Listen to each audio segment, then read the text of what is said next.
Comment faire une colocation ici en Wallonie? C'est la question à laquelle on va répondre dans cette vidéo. Donc restez bien jusqu'au bout. On se retrouve tout de suite après. Alors, on va voir deux choses dans cette vidéo. On va voir l'aspect légal, les règles concernant la Wallonie. Et on va voir, deuxième chose, l'aspect pratique d'une colocation. Donc, comment vraiment faire une colocation pour des étudiants. On va essayer de voir un peu de comment moi, je vais vous montrer simplement, vous expliquer comment est-ce que moi j'ai fait ma colocation pour des étudiants.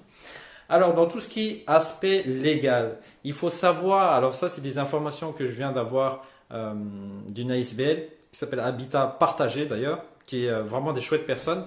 Alors, je ne suis pas juriste, je ne suis pas architecte, je ne suis pas dans le service logement de la Wallonie ou d'une commune, etc. Ce que je vous dis, c'est vraiment du bon sens, un mindset d'investisseur. Donc, qu'est-ce que je peux tirer? Quels sont les risques que j'ai à prendre? Et à mon sens, c'est vraiment ce que vous avez tous les 2 ans. Donc, c'est possible que cette vidéo ne sera plus d'actualité au moment où vous allez la voir. Donc, comment moi j'ai fait une colocation? Alors, d'abord, j'ai fait une colocation voilà, simplement, je me suis dit, ils n'ont pas besoin de se domicilier, donc personne ne va voir donc la boîte aux lettres. Il y a juste une sonnette pour toute la maison. Donc, à mon sens, j'ai pas besoin de me casser la tête avec les permis de location, avec les taxes.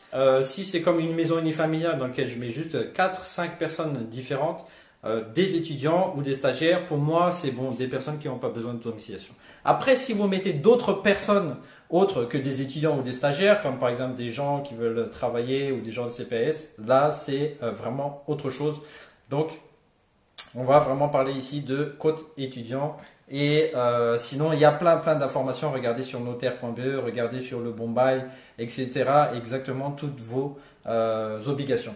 Et d'ailleurs, à propos du bail, pour rester un peu dans le juridique légal, dans ce module-là, concernant le bail, moi j'ai fait des contrats locatifs. Je n'ai pas fait des baux de résidence principale pour étudiants avec une clause de solidarité. J'ai simplement fait des contrats locatifs.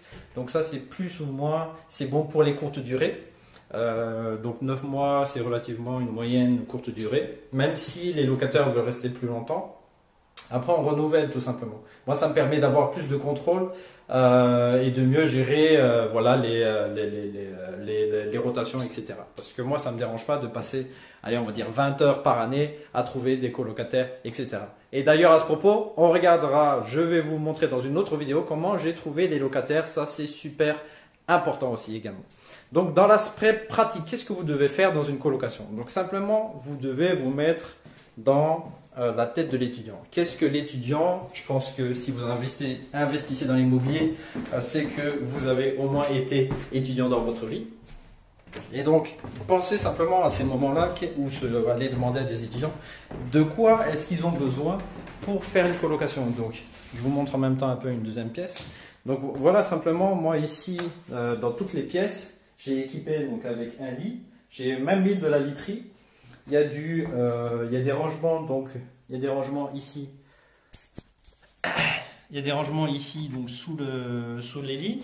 Il y a des rangements également ici. Donc à la base, je voulais mettre ça contre les murs, mais certains murs, c'était des cloisons, donc ça tenait pas bien.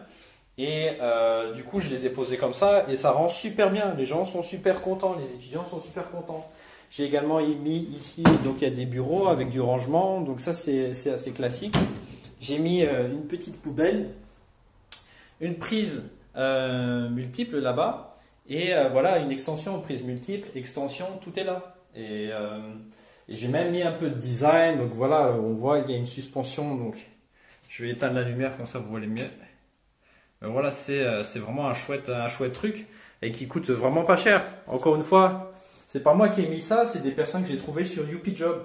Donc regardez les vidéos précédentes dans laquelle je vous explique comment est-ce que j'ai trouvé une décoratrice intérieure ou comment j'ai trouvé des pecs, voilà, pour faire des petits travaux de finition comme ça qui font vraiment toute la différence. Même moi, chez moi, j'ai pas ça.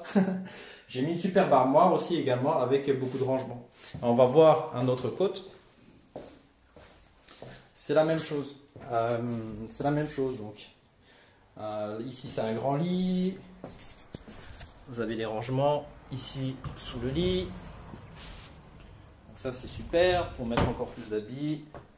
Voilà, encore des rangements également ici pour les livres, etc. Les livres, les cahiers, les machins, bazar. Ici vous avez des tiroirs. Ici, vous avez une armoire, donc c'est et une glace.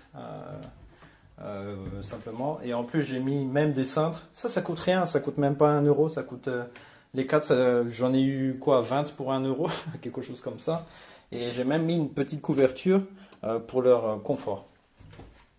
Donc chaque côte sont un peu différents et ont aussi des prix différents. Ici il y a un petit canapé, un petit fauteuil également, et voilà quoi, il faut se mettre dans la tête de l'étudiant de quoi est-ce qu'il aura besoin. Maintenant, on va voir les communs. Comment est-ce que j'ai...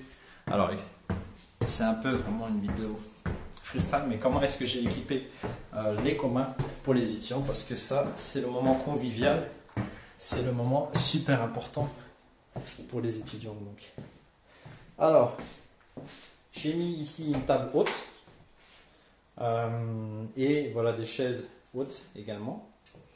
Une table haute qui est suffisamment grande donc pour 4 personnes, donc il y en a 2 ici, il y en a également 2 là-bas. Donc voilà, j'ai mis ici, c'est machine à café, je pense pas qu'il y a trop d'étudiants qui boivent du café. Et ici, regardez, ça s'achète sur Amazon, ça coûte 20-30 euros, et en plus c'est super fun. Bon, on verra si ça va durer longtemps aussi également. Voilà, frigo, du rangement, évidemment, du rangement, un four. Moi, j'ai pas mis de micro-ondes parce que si je mets un micro-ondes, je le mettrai là et ça cacherait la TV.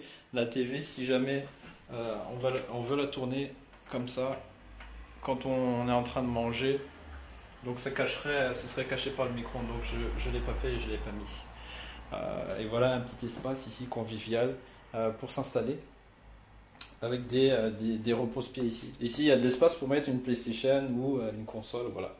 C'est, bon, vous allez me dire, il n'y a pas forcément, ça vous semble avoir du sens. Mais ça, c'est pas arrivé comme ça du jour au lendemain, puisque moi, ça fait quelques années que je suis plus étudiant. J'ai d'abord mis en location saisonnière, et c'est les personnes, petit à petit, qui m'ont, sur Airbnb, qui m'ont dit, ah voilà, il manque une machine à café, ah voilà, il manque ça, il manque ça.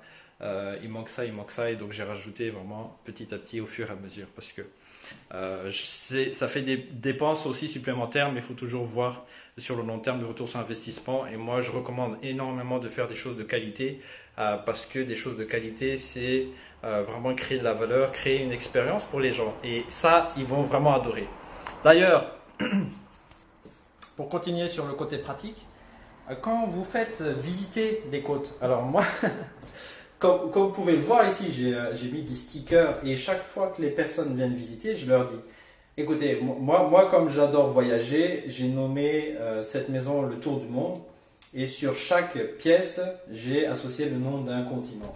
Donc ici c'est Amérique, ici c'est Océanie par exemple, ici les communs, c'est donc on a l'Europe, ici c'est l'Asie. Et voilà, en bas, il y a Africa et il y a Groenland. Bon, Groenland, c'est pas un continent, mais enfin bref.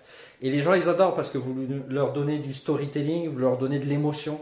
Et c'est super quand on est tous des êtres émotionnels, des êtres humains. On est là vraiment pour une expérience, pour se connecter avec des gens. Et ça aide énormément. Ça aide énormément, en tout cas, à se connecter aux gens et à faciliter vos visites. Il y a des gens qui peuvent se voient à travers des voyages, etc. et qui ont même ça en objectif, et ils vont se dire, ah, ça c'est ma maison parce que on a les mêmes valeurs simplement. Donc ça, c'est un petit détail aussi que je rajoute dans cette vidéo. Voilà. Donc voilà pour le côté pratique un peu de la colocation. Si vous avez des questions, n'hésitez pas à mettre un commentaire encore une fois en dessous de la vidéo. Surtout n'hésitez pas à vous abonner parce qu'il y a des très bonnes vidéos et des annonces qui vont sortir bientôt. Donc là aujourd'hui, pour être transparent, je vais filmer plusieurs vidéos dans lesquelles je vais vous donner du contenu, de la valeur, et n'hésitez pas à vous abonner, cliquer sur la cloche pour être sûr de recevoir tout ça. Donc les gens, on se retrouve à bientôt pour des investissements immobiliers. Sachez que je vous aime les gens, je vous aime parce que vous contribuez à un monde meilleur, parce que vous souhaitez investir et vous souhaitez vraiment faire des choses différentes des autres. Et ça, franchement, si vous me permettez, bravo à vous, félicitations à vous. Et c'est ça aussi qui me motive, c'est qu'on crée une communauté de personnes qui veulent contribuer, et ça vraiment... to the heart. Allez, on se dit à bientôt les gens. Ciao!